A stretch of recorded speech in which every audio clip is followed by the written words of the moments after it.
আজকে দেখুন জলঙ্গার কিভাবে কুন্দি চারায় ও কুন্দি বাঁধে।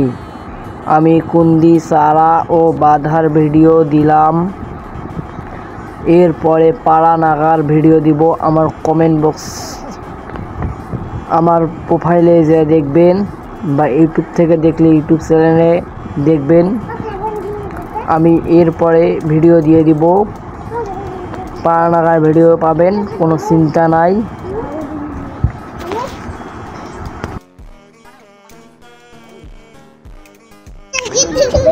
ভিডিওটি ভালো লাগলে লাইক সাবস্ক্রাইব করতে ভুলবেন না। এই ফেসবুক পেজ থেকে হলে পেজটা ফলো করে দিবেন। এই মতন নতুন ভিডিও পাবেন প্রতিনিয়ত। ভিডিওটা শেষ পর্যন্ত দেখুন।